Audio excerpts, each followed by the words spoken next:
ಕಮಲಸಾರ ಭಕ್ಷಿತಂ ಉಮಾಸುತಂ ಶೋಕ ವಿನಾಶ ಕಾರಣಂ ನಮಾಮಿ ವಿಘ್ನೇಶ್ವರ ಪಾದ ಪಂಕಜಂ ಗುರುಗಣಾಧಿಪತಯೇ ನಮಃ. ಧರ್ಮ ಬಂಧುಗಳೇ, ರಾಮಾಯಣ ದರ್ಶನದ ಯುದ್ಧಕಾಂಡದ ಭಾಗದಲ್ಲಿ ನಾವಿದ್ದೇವೆ. ತೊರವೆಯ ನರಹರಿ ಕುಮಾರ ವಾಲ್ಮೀಕಿ ಎಂದೇ ಖ್ಯಾತನಾದ ತೊರವೆಯ ರಾಮಾಯಣವನ್ನು ನಾವು ಪ್ರವಚನ ರೂಪದಲ್ಲಿ ಪ್ರಸ್ತುತಪಡಿಸ್ತಾ ಇದ್ದೇವೆ. 59ನೇ ಸಂಚಿಕೆಯನ್ನು ಪ್ರವೇಶ ಮಾಡ್ತಾ ಇದ್ದೇವೆ. ಕಳೆದ ಸಂಚಿಕೆಯಲ್ಲಿ ವಿಭೀಷಣ ಪ್ರಪತ್ತಿಯ ಭಾಗವನ್ನು ನೋಡಿದ್ದೇವೆ. ಹಾಗೆ ರಾಮನಲ್ಲಿ ಅಭಯವನ್ನು ಪಡೆದು ಆಶ್ರಿತನಾದಂತಹ ವಿಭೀಷಣ, ಆ ವಿಭೀಷಣನನ್ನು ಮಾತನಾಡಿಸುವ ಕ್ರಮ ರಾಮನ ಹೃದಯ ವೈಶಾಲ್ಯತೆಗೆ ಸಾಕ್ಷಿಯಾಗಿ ಈ ಘಟನೆಯಲ್ಲಿ ನಮಗೆ ಕಾಣುತ್ತದೆ. ಈ ಭಾಗದಲ್ಲಿ ಕೇಳೋಣ ನಾವು.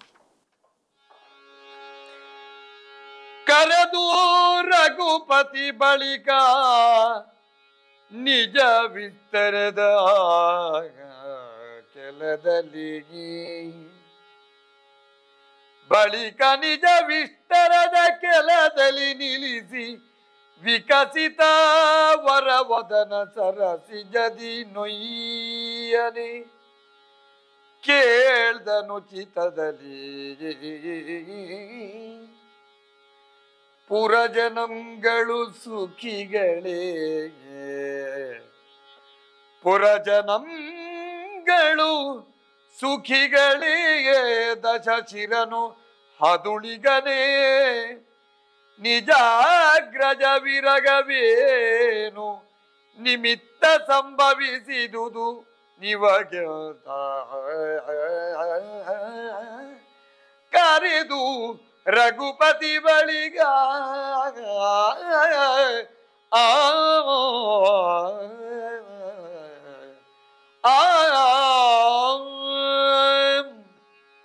ಶ್ರೀರಾಮಚಂದ್ರಮನ ಸಜ್ಜನಿಕೆ, ವಿವೇಕ, ಅನುಗ್ರಹ ಭಾವ ಇದನ್ನೆಲ್ಲ ಕಂಡು ಎಲ್ಲ ಕಪಿಗಳು ಅದನ್ನು ಒಪ್ಪಿದ್ರು, ಹಾರ್ದಿಕವಾಗಿ ಸ್ವೀಕರಿಸಿದರು.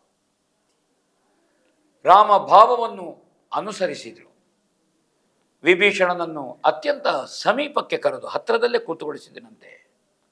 ಪೀಠದ ಪಕ್ಕದಲ್ಲಿ ಕೂತುಗೊಳಿಸಿಕೊಂಡು ಹೇಳ್ತಾನೆ, ಲಂಕಾ ಪುರವಾಸಿಗಳು ಕ್ಷೇಮವೇ. ನೋಡಿ ಏನು ಮಾತು! ಒಬ್ಬ ರಾವಣ ಮಾಡಿದ ತಪ್ಪು ಅಪರಾಧಕ್ಕೆ ಬೇಕಾಗಿ ಇಡೀ ಲಂಕೆಯನ್ನು ತಿರಸ್ಕರಿಸುವ ದೂಷಣೆಯನ್ನು ರಾಮ ಮಾಡಲಿಲ್ಲ. ಲಂಕಾ ಪುರವಾಸಿಗಳು ಸುಖಿಗಳೇ. ಮುಂದಿನ ಮಾತು ನೋಡಿ, ದಶಕಂಠ ಕ್ಷೇಮವೇ. ಯಾವ ನಾಯಕನಿಗೆ ಬರಬೇಕು? ಕಾರಣ ಉಂಟು. ಒಂದು ಮಾತು ವಾಲ್ಮೀಕಿ ಬಹಳ ಸೊಗಸಾಗಿ ಹೇಳ್ತಾನೆ. ರಾಮ ಹೇಳ್ತಾನೆ, ಕಪಿಗಳು ಆಕ್ಷೇಪಿಸುವ ಸಂದರ್ಭದಲ್ಲಿ ವಿಭೀಷಣನನ್ನು ಶರಣಾಗುವುದು, ಅಭಯ ನೀಡುವುದು ಬಿಡಿ ನೀವು. ಒಂದು ವೇಳೆ ರಾವಣನೇ ಬಂದು ಶರಣಾಗಲಿ, ನಾನು ಅಭಯ ನೀಡುತ್ತೇನೆ. ಇದು ರಾಮನ ಮಾತು. ವಾಲ್ಮೀಕಿಗಳು ಶ್ರೀಮದ್ ರಾಮಾಯಣದಲ್ಲಿ ಉಲ್ಲೇಖಿಸಿದ್ದಾರೆ. ವಿಭೀಷಣ ಪ್ರಪತ್ತಿ, ರಾವಣನನ್ನು ವಿರೋಧಿಸಿ ಅವನ ಅಧಾರ್ಮಿಕತೆಯನ್ನು ವಿರೋಧಿಸಿ ಬಂದಿದ್ದಾನೆ. ನನ್ನ ಕರ್ತವ್ಯ. ಒಂದು ಮಾತಾಡುತ್ತಾನೆ ರಾಮ ಅಲ್ಲಿ. ಭರತನಂತಹ ತಮ್ಮಂದಿರು, ಸುಗ್ರೀವನಂತಹ ಮಿತ್ರರು,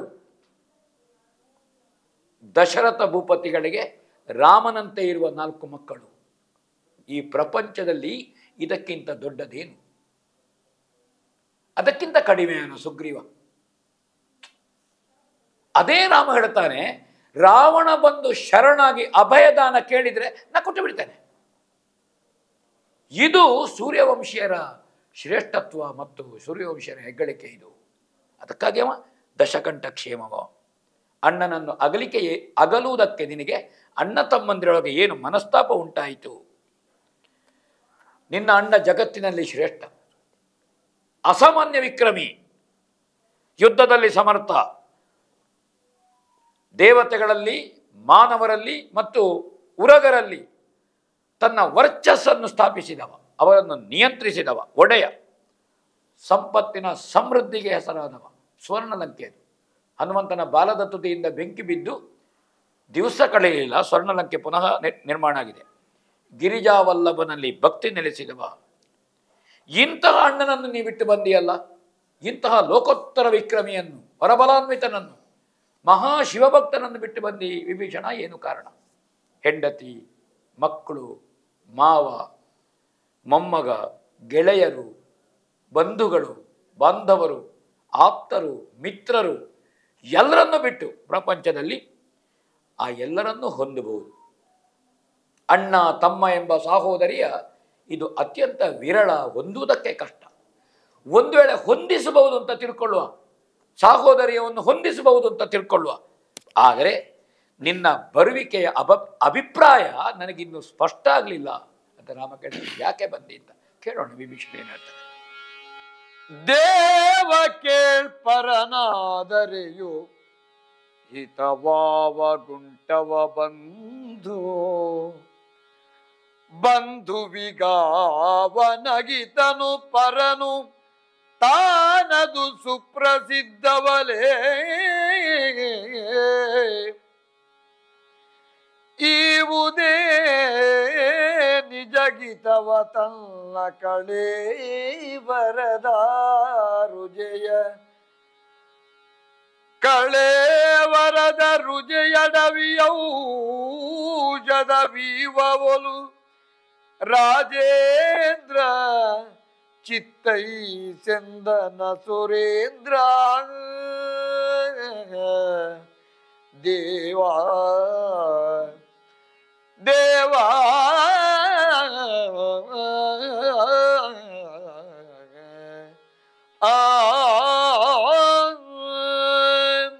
ಬಂಧುತ್ವದ ವ್ಯಾಪ್ತಿಯನ್ನು ವಿಭೀಷಣ ಬಹಳ ಸೊಗಸಾಗಿ ಹೇಳ್ತಾನೆ. ರಾಮಭದ್ರ, ಹೊರಗಿನವನೇ ಆಗಲಿ ನಮ್ಮ ಕ್ಷೇಮವನ್ನು, ನಮ್ಮ ಹಿತವನ್ನು ಯಾರು ಬಯಸ್ತಾನೋ ಅವ ಅನ್ಯನೇ ಆಗಲಿ ನಮಗೆ ಬಂಧುವ. ನಮ್ಮ ಯೋಗಕ್ಷೇಮ, ನಮ್ಮ ಹಿತ, ನಮ್ಮ ಸಂತೋಷ ಇದನ್ನು ಬಯಸುವ ಯಾರೇ ಆಗಲಿ ಅವ ಬಂಧುವಲ್ವೇ. ಒಂದು ವೇಳೆ ನಮ್ಮ ಬಂಧುವೇ ಇರಲಿ, ಅವ ಅಹಿತ ನಮಗೆ ಅನ್ಯಾಯ ಮಾಡ್ತಾನೆ ತಾದ್ರೆ ಅವ ಬಂಧುವು, ಅವ ಅನ್ಯನಾಗ್ತಾನೆ. ಹಾಗಾದರೆ ಬಂಧುತ್ವದ ಭಾವನೆಗಳಿರುವುದು ಯಾವುದರೆಂದು ಅಲ್ಲ, ಯಾರು ಹಿತವರು ಯಾರು ಅಹಿತರು ಎನ್ನುವ ಮೇಲೆ ಇರುವಂತಹದ್ದು. ಹಿತವರೆಲ್ಲ ಬಂಧುಗಳು, ಅಹಿತರು ಬಂಧುಗಳಾದರೂ ಅವರು ನಮ್ಮವರಲ್ಲ, ಅವರು ಹೊರಗಿನವರು ಅಂತ ಹೇಳ್ತಾನೆ. ಜಗತ್ತಿನಲ್ಲಿ ಸ್ಪಷ್ಟ ಇದು. ಕಾಡಿನ ಔಷಧಿ ದೇಹಕ್ಕೆ ಸುಖವನ್ನು ಕೊಡುವುದತ್ತದೆಯೇ ಕೊಡ್ತಾನೆ. ಆದರೆ ಈ ದೇಹದಲ್ಲಿ ಹುಟ್ಟಿದಂತಹ ಕಾಯಿಲೆ ಏನುಂಟು, ದೇಹದಲ್ಲೇ ಹುಟ್ಟಿದೆ. ದೇಹದಲ್ಲಿ ಹುಟ್ಟಿದೆ ಅಂತ ನಾವು ಕಾಯಿಲೆಯನ್ನು ಪ್ರೀತಿಸ್ತೇವೋ? ಇಲ್ಲ. ಆ ಕಾಯಿಲೆಯನ್ನು ಹೊರಗಾಕ್ತೇವೆ ನಾವು. ಆ ಕಾಯಿಲೆಯನ್ನು ಹೊರಗೆ ಹಾಕುವುದಕ್ಕೆ ಕಾಡಿನಲ್ಲಿ ಹುಟ್ಟಿದಂತಹ ಗಿಡಮೂಲಿಕೆಗಳು ಅದು ನಮಗೆ ಕಾರಣವಾಗ್ತದೆ. ಗಿಡಮೂಲಿಕೆಗಳು ಎಲ್ಲಿ ಹುಟ್ಟಿದೆ ಅಂತ ಮುಖ್ಯ ಅಲ್ಲ, ಕಾಯಿಲೆ ವಾಸಿಯಾಗಿದೆ ಅಂತ ಮುಖ್ಯ. ನಮಗದು ಪ್ರಿಯವಾಗ್ತದೆ, ನಮ್ಮ ದೇಹಕ್ಕೆ ಅದು ಆಸ್ವಾದಕರವಾಗುತ್ತದೆ. ದೇಹದಲ್ಲಿ ಹುಟ್ಟಿದ ಕಾಯಿಲೆ ದೇಹಕ್ಕೆ ಸುಖವನ್ನು ಕೊಡುವುದಿಲ್ಲ. ಕಾಡಿನಲ್ಲಿ ಹುಟ್ಟಿದ ಗಿಡಮೂಲಿಕೆ ದೇಹಕ್ಕೆ ಸುಖವನ್ನು ಕೊಡ್ತದೆ. ಹೀಗೆ ಧ್ವನಿಪೂರ್ಣವಾಗಿ ಅವ ಹೇಳ್ತಾನೆ. ಲೋಕದಲ್ಲಿ ಬದುಕುವುದು ಎನ್ನುವುದು ಇದ್ದ ಪಕ್ಷದಲ್ಲಿ ಅರಣ್ಯದಲ್ಲಿ ವಾಸ ಮಾಡಿಕೊಂಡು ಗೆಡ್ಡೆ ಗೆಣಸು ತಿಂದು ಬದುಕುವುದು ಮಾತ್ರ ಅಲ್ಲ, ಇಲ್ಲಿ ಹುಲಿ, ಸಿಂಹ, ಕರಡಿ ಈ ಕ್ರೂರ ಪ್ರಾಣಿಗಳ ಸೇವೆಯಿಂದ ಒಬ್ಬ ಬದುಕುತ್ತಾನಲ್ಲ, ಅದು ಬದುಕು. ಅರಮನೆಯಲ್ಲಿ ಶ್ರೀಮಂತಿಕೆ ಉಂಟು, ಷಡ್ರಸೋಪೇತವಾದ ಭೋಜನ ಉಂಟು, ಸೇವೆ ಮಾಡಲಿಕ್ಕೆ ಜನ ಉಂಟು. ಆದರೆ ದೇಹಕ್ಕೆ ಆರೋಗ್ಯ ಇಲ್ಲದಿದ್ದರೆ, ಮನಸ್ಸಿಗೆ ಕ್ಷೇಮ ಇಲ್ಲದಿದ್ದರೆ, ಹಾಸಿಗೆಯಲ್ಲಿ ಮಲಗಿದ್ರೆ ನಿದ್ದೆ ಬಾರದೇ ಇದ್ದರೆ ಅದು ಸುಖವೋ? ಹಿತ ಸಂವೇದನೆಯೇ ಸುಖ, ಅಹಿತ ಸಂವೇದನೆಯೇ ದುಃಖ. ರಾಮನನ್ನೇ ನೋಟವಾಗಿಟ್ಟು ಹೇಳ್ತಾನೆ. ಅರಮನೆಯ ಸಂಪತ್ತು, ಸಂಭ್ರಮ ಎಲ್ಲ ಬಿಟ್ಟು ಬಂದಿದ್ದಿ ಸುಖ ಸಂತೋಷವನ್ನು. ಇಲ್ಲಿ ಗೆಡ್ಡೆ ಗೆಣಸು ತಿಂತಿ, ಹಣ್ಣು ಹಂಪಲು ತಿಂತಿ? ಈ ಹುಲಿ ಸಿಂಹ ಕರಡಿ ಕ್ರೂರ ಪ್ರಾಣಿಗಳು ನಿನ್ನನ್ನು ಸೇವಿಸ್ತವೆ. ಯಾವುದು ಸುಖ ರಾಮ ಹೇಳು? ಅದು ಸುಖ. ಹಾಗಾದ ಕಾರಣ ಅದೆಲ್ಲ ಮುಖ್ಯ. ದುಷ್ಟ ಕಾರ್ಯಗಳನ್ನು ಮಾಡಿಕೊಂಡಿರುವವರನ್ನು ಅನುಸರಿಸುವುದು ಯೋಗ್ಯವಲ್ಲ. ಯಾರು ಲೋಕಕ್ಕೆ ಕ್ಷೇಮವಾದ ಕೆಲಸ ಮಾಡ್ತಾರೆ ಅವರನ್ನು ಅನುಸರಿಸುವುದು ಯೋಗ್ಯ. ನನಗೆ ಲಂಕೆಯಲ್ಲಿ ಆ ಹಿತ ಇಲ್ಲ. ನನ್ನ ಮನಸ್ಸಿಗೆ, ನನ್ನ ವಿವೇಕಕ್ಕೆ, ನನ್ನ ಬುದ್ಧಿಗೆ ಆ ರಾವಣೇಶ್ವರನ ನಡವಳಿಕೆ ಹಿತವನ್ನು ಕೊಡಲಿಲ್ಲ ಎನ್ನುವುದನ್ನು ಹೇಳ್ತಾನೆ. ಮುಂದೆ ಕೇಳೋಣ. ಬಾಳಬೇಕೆಂಬಾದಿಯುಳ್ಳಡೆ ಕೀಳು ಗ್ರಗವೀತಿಯಲಿ ಭಿಕ್ಷದ ಕೂಳ ತಿರಿತಂದುಂಡು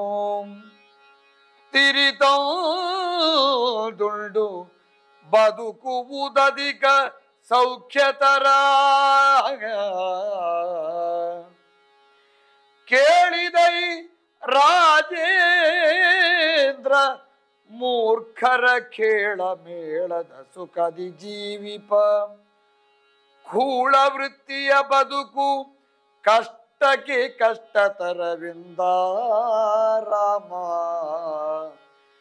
ಜಿಯ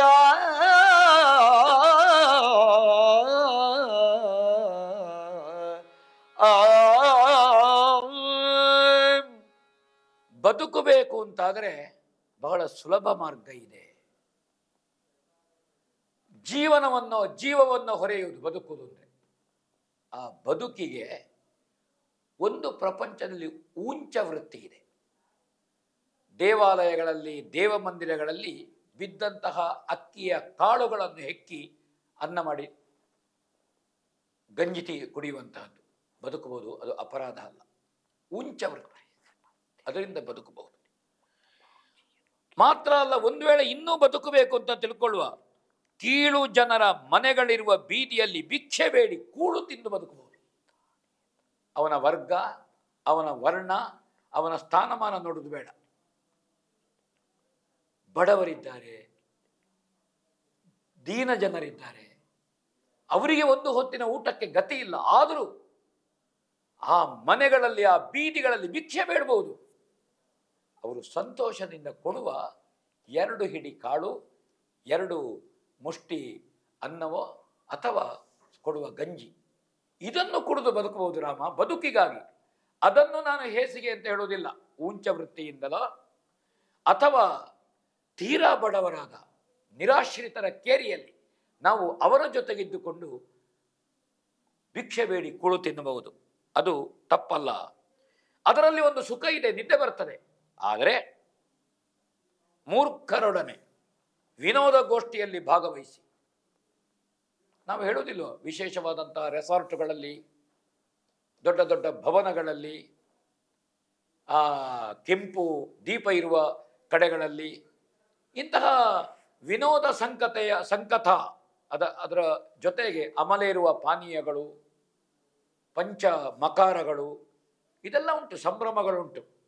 ಆದರೆ ಅವ ಹೇಳ್ತಾನೆ ಬಹಳ ಗೌರವದಿಂದ, ಮೂರ್ಖರೊಡನೆ ವಿನೋದ ಗೋಷ್ಠಿಯಲ್ಲಿ ಸುಖ ಸಂಕಥ ಜೀವನವನ್ನು ನಡೆಸುವುದು, ಅವರ ಜೊತೆಗೆ ಅತ್ಯಂತ ಶ್ರೀಮಂತವಾದ ಆಹಾರ ಕ್ರಮಗಳನ್ನು ಅನುಭವಿಸುವಂತಹದ್ದು, ಇದು ಪಾಪ ಕಾರ್ಯ ಅಲ್ವ ರಾಮ? ಅದು ಬದುಕು. ಅದರಲ್ಲಿ ಯಾವ ಸಂತೋಷ ಇದೆ? ಅದು ಕ್ಷಣಿಕ, ಅದಲ್ಲ. ಅಣ್ಣನ ಪಾಪ ಕಾರ್ಯಗಳು ನನಗೆ ಇಷ್ಟ ಆಗಲಿಲ್ಲ. ಅದೇ ಆಗಿದ್ರೆ ನಾನು ಒಳ್ಳೆಯದೋ ಕೆಟ್ಟದೋ ಅವನ ಆ ಪಾಪ ಕಾರ್ಯಕ್ಕೆ ತಲೆ ತೂಗಿಸಿಕೊಂಡು, ಅದನ್ನು ಸಮ್ಮತಿಸಿಕೊಂಡು, ಅನುಮೋದನೆ ಮಾಡಿಕೊಂಡು ನಾನು ಬದುಕುತ್ತಿದ್ದೆ. ಆದರೆ ಆ ಬದುಕು ದುರ್ಗತಿಗೆ ಹೋಗ್ತದೆ, ಅದು ಸದ್ಗತಿಗೆ ಕಾರಣವಾಗುವುದಿಲ್ಲ. ಆ ಕಾರಣದಿಂದ ವೇದ ಸಮ್ಮತವಾದ, ವೈದಿಕ ಸಮ್ಮತವಾದ, ರೂಢಿ ಸಮ್ಮತವಾದ, ಲೌಕಿಕ ಸಮ್ಮತವಾದ, ವೇದ ಅಂದರೆ ಶಾಸ್ತ್ರ, ಈ ಬೌದ್ಧ ಜಗತ್ತು ಲೌಕಿಕ ಅಂದರೆ ರೂಢಿ. ರೂಢಿಯಲ್ಲಿ ಏನುಂಟು? ಸಜ್ಜನರ ಸಹವಾಸ. ಇದು ಬಹಳ ಮುಖ್ಯ. ಈ ನಡವಳಿಕೆಯನ್ನು ಅಣ್ಣವ ಮೀರ್ತಾನೆ. ಅಣ್ಣ ನಡವಳಿಕೆಗೆ ದಾರಿಗೆ ಬರುವುದಿಲ್ಲ ಅಂತ ನಾನು ಅವನನ್ನು ಬಿಟ್ಟೆ, ನಿನ್ನ ಪಾದಕಮಲವೇ ಗತಿ ಅಂತ ಬಂದಿದ್ದೇನೆ ಅಂತ ತನ್ನ ಪ್ರಾಮಾಣಿಕವಾದ ಅನ್ನಿಸಿಕೆಯನ್ನು ಹೇಳ್ತಾನೆ. ರಾಮಚಂದ್ರವನ ಅನ್ನಿಸಿಕೆಯನ್ನು ಕೇಳೋಣ. ಐಸೆ ಮತ್ತೆ ನಾದಡೆಮ್ಮಯ ಭಾಷೆಯನ್ನು ಕೇಳಲೆ ವಿಭೀಷಣ. ದೋಷಕಾರಿಯ ನಳಿದು ಲಂಕಾ ರಾಜ್ಯದೊಡೆತನವ ಈ ಸರೋರುಗ ಬಂಧುವೀತಾರೆ ತನಿಧರೆ ರಾಮ ಕಥೆ ತಾನೇ ಸುದಿನ ಉಳ್ಳನ್ನ ಬರ ನಿನಗಿತ್ತೆ ನಾನೆಂದ ವಿಭೀಷಣ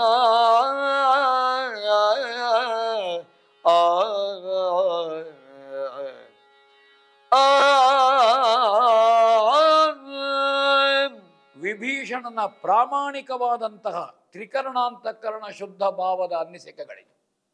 ಇದನ್ನು ಕೇಳಿದ ರಾಮ, ಹಾಗಾದ್ರೆ ಯಾಕೆ ನನ್ನ ಪ್ರತಿಜ್ಞೆಯ ಮಾತುಗಳನ್ನು ಕೇಳೊಳ್ತಾನೆ. ವಿಭೀಷಣನನ್ನು ಸಂತೈಸಿ ಅವನಿಗೆ ಆಶ್ರಯ ಕೊಡುವಲ್ಲಿ ದಶರಥನಾಣೆ, ನಿನ್ನನ್ನು ಲಕ್ಷ್ಮಣನಂತೆ ಕಂಡುಕೊಳ್ತೇನೆ. ಇದು ರಾಮನ ಮಾತಾಗಿದೆ. ಇಲ್ಲಿ ಪ್ರತಿಜ್ಞೆಯ ಮಾತುಗಳು, ಸೂರ್ಯವಂಶೀಯ ವರಿಷ್ಠನಾದಂತಹ ರಾಮನ ಮಾತುಗಳು. ಪಾಪಿ ರಾವಣನನ್ನು ಕೊಂದು ಲಂಕಾ ರಾಜ್ಯದ ಆಧಿಪತ್ಯವನ್ನು ಸೂರ್ಯ ಚಂದ್ರನಿರುವಲ್ಲಿಯವರೆಗೆ, ಎಲ್ಲಿಯವರೆಗೆ ರಾಮನ ಕಥನ ಇದೆಯೋ ಅಲ್ಲಿಯವರೆಗೆ ನಿನಗೆ ನಾನು ಕೊಡ್ತೇನೆ ಅಂತ ಹೇಳ್ತಾರೆ. ನಿನಗೆ ಕೊಟ್ಟೆ. ಸಂಕಲ್ಪ ಮಾಡಿದ ರಾಮ, ಲಂಕೆಯಲ್ಲಿ ವಿಭೀಷಣನಿಗೆ ಪಟ್ಟಾಭಿಷೇಕ ಆಗಬೇಕು. ಎಲ್ಲರೂ ಸಂತೋಷದಿಂದ ಉಬ್ಬಿದ್ರಂತೆ. ಶ್ರೀರಾಮಚಂದ್ರವನ ಅಂತಸತ್ವಕ್ಕಾಗಿ ಜಾಂಬವರು ಹಿಗ್ಗಿದ್ರಂತೆ. ಏನು, ಇನ್ನು ರಾವಣ ವಧೆ ಆಗಲಿಲ್ಲ, ಆದರೆ ರಾವಣನ ಕೊಂದು ವಿಭೀಷಣನಿಗೆ ಪಟ್ಟಾಭಿಷೇಕ ಮಾಡ್ತಾನೆ ಎಂಬ ರಾಮನ ಮಾತಿನ ಭರವಸೆ ಸಂತೋಷ ಕೊಟ್ಟಿದ್ರು. ಅಂಗದ, ಹನುಮಂತ, ಜಾಂಬವ ಎಲ್ಲರೂ ಆಕಾಶ ಮಾರ್ಗದಲ್ಲಿ ತುಂಬುರ ನಾರದರು ಶುಭ ವಚನಗಳನ್ನು, ಶ್ರುತಿ ವಚನಗಳನ್ನು ಹೇಳಿದರು. ದೇವತೆಗಳು ಹಿಗ್ಗಿದ್ರು. ಈ ರಾಮನ ಮಾಯಾರೂಪನಾದಂತಹ ಈ ನರನಾಟಕನ, ಈ ಭಗವಂತನ ಮಾತುಗಳನ್ನು ಕೇಳಿ ಅವರೆಲ್ಲ ಹರ್ಷಿತರು, ಕುಣಿದು ಕುಪ್ಪಳಿಸಿದರು. ಹಾಗೆ ಎಲ್ಲರೂ ಆಕಾಶ ಮಾರ್ಗದಲ್ಲಿ ವಿಭೀಷಣ ಪಟ್ಟಾಭಿಷೇಕದ ಸಂಭ್ರಮಕ್ಕಾಗಿ ನೆರೆದರು. ಆ ಸಂದರ್ಭದಲ್ಲಿ ವಿಶ್ವಕರ್ಮನಿಂದ ಸಿದ್ಧತೆ ಆಯ್ತಂತೆ, ಕೇಳೋಣ. ಸವೆದುದರ ಮನೆ ವಿಶ್ವಕರ್ಮನ ವಿವಿಧ ಚಿತ್ರೋತ್ಕರದಲಾನಕ ನಿವಹ ಒಬ್ಬರಿಸಿದವು ಮಂಗಳ ವಸ್ತು ಕಾರ್ಯದಲ್ಲಿ. ದಿವಿಜ ಸತಿಯರು ಸಂದಣಿಸಿದರು ನಿವಡಿಸಿದ ಸುಮುಹೂರ್ತದಲ್ಲಿ ವೈಭವದೊಳಾಯ್ತಭಿಷೇಕವಾ ರಾಜೇಂದ್ರ ಶರಣಂ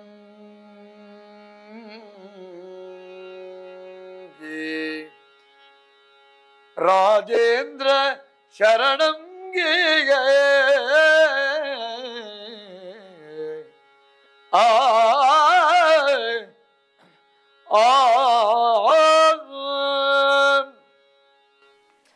ವಿಶ್ವಕರ್ಮ ಆ ಕ್ಷಣದಲ್ಲಿ ವಿಶಿಷ್ಟ ರೀತಿಯಿಂದ ಒಂದು ಭವನವನ್ನು ನಿರ್ಮಿಸ್ತಾನೆ ಅಂತ ತೊರವೆ ಹೇಳ್ತಾನೆ. ಇಲ್ಲಿ ಸಮುದ್ರ ತಟಾಕದಲ್ಲಿ ಆ ಸಮುದ್ರದ ಜಲದಿಂದ ಪಟ್ಟಾಭಿಷೇಕ ಮಾಡ್ತಾನೆ.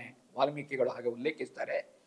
ತೊರವೆ ಸ್ವಲ್ಪ ವಿಶಿಷ್ಟ ರೀತಿಯಲ್ಲಿ ದೇವತೆಗಳು ಬಂದರು, ದೇವತಾ ನಾರಿಯರು ಬಂದರು ಇತ್ಯಾದಿ ವರ್ಣನೆಗಳನ್ನು ಅಪೂರ್ವವಾಗಿ ಮಾಡಿದ್ದಾನೆ. ಹಾಗೆ ಆ ಸಂದರ್ಭದ ಶುಭ ಮುಹೂರ್ತದಲ್ಲಿ ರಾಮಚಂದ್ರಮ ಭಕ್ತನಾದಂತಹ ವಿಭೀಷಣನಿಗೆ ಲಂಕೆಯ ಅಭಿಷೇಕವನ್ನು ನೆರವೇರಿಸಿದ. ದೇವತೆಗಳು ಹೂಹನಿ ಚೆಲ್ಲಿದ್ರು, ಅಕ್ಷತೆಯನ್ನು ಚೆಲ್ಲಿದ್ರಂತೆ, ಆರತಿ ಬೆಳಗಿದ್ರಂತೆ. ಎಲ್ಲರೂ ಪ್ರತ್ಯೇಕವಾಗಿ ವಿಭೀಷಣನನ್ನು ಆಲಿಂಗಿಸಿ ಅಭಿನಂದಿಸ್ತಾರೆ. ವರವಿಭೀಷಣ ದೇವನು ಲಂಕಾಪುರದ ಅರಸ ದೇವೇಂದ್ರನು ಡಂಗುರ ಹೊಯ್ಯಿಸಿದ ಅಂತ ಹೇಳ್ತಾರೆ. ಕಾರಣ ಉಂಟು, ಅದು ರಾವಣನಿಗೆ ಕೇಳಬೇಕು. ಡಂಗುರ ಹೊಯ್ಯಿಸಿದ್ದು ರಾಮ ವಿಭೀಷಣನಿಗೆ ಲಂಕೆಯ ಪಟ್ಟಾಭಿಷೇಕ ಮಾಡಿದ್ದಾನಂತ ಗೊತ್ತಾಗಬೇಕು. ರಾವಣನ ಅಂತಸತ್ವವನ್ನು, ಅವನ ಜಂಗಾಬಲವನ್ನು ಅದು ಉಡುಗಿಸುವುದು, ಅವನ ಧೈರ್ಯ ಕೆಡುವಂತೆ ಮಾಡುವುದು, ಅವನ ಆತ್ಮವಿಶ್ವಾಸವನ್ನು ಕುಗ್ಗಿಸುವ ಕ್ರಮ ಅದು. ನಾನು ಇಲ್ಲಿ ಇರುವಾಗಲೇ ವಿಭೀಷಣನಿಗೆ ಪಟ್ಟಾಭಿಷೇಕ ನಡೆಯಿತಲ್ಲ, ಇದು ಒಬ್ಬನ ಪರಾಕ್ರಮ ಶಕ್ತಿಯನ್ನು ಕುಂದಿಸುವ ಕ್ರಮ, ಅದನ್ನು ಕ್ಷೀಣಿಸುವ ಕ್ರಮ ಇದು. ಅದನ್ನು ಮಾಡಿದನಂತೆ. ಹಾಗೆ ತೊರವೆಯ ನರಹರಿಯ ಅವತಾರಿಯಾದಂತಹ ರಾಮ ವಿಭೀಷಣ ಪಟ್ಟಾಭಿಷೇಕ ಮಾಡುವ ಮೂಲಕವಾಗಿ ಜಗತ್ತಿಗೆ ಒಂದು ಸಂದೇಶವನ್ನು ಕೊಡ್ತಾನೆ. ದೇವತೆಗಳು ಹಿಗ್ಗಿದ್ರು. ನಾವು 3ನೇ ಸಂಧಿಯನ್ನು ಮುಗಿಸಿ ಯುದ್ಧಕಾಂಡದ 4ನೇ ಸಂಧಿಯ ಕಡೆಗೆ ಸಾಗೋಣ. ಅರಸತಿತ್ತೈ ಸೈಸಲೆ ಸಂಗರದ ಬಿಡಯಕ್ಕೆ ಬೀದಿಗಿದೆ ಸುರಸರಣಿ ಬೆಳವಡೆ ಬೇಹ ಬಟರಿದೆ ಬೇಡಿ ದಂದದಲ್ಲಿ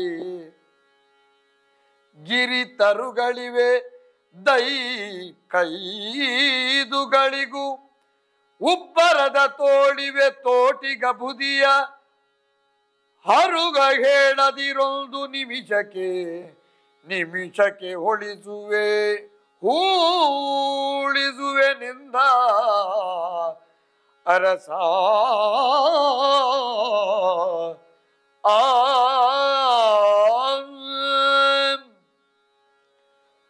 ಶತ್ರುವಿನ ಪಕ್ಷದಿಂದ ಬಂದಂತಹ ಒಬ್ಬ ಸಜ್ಜನ ವಿಭೀಷಣ,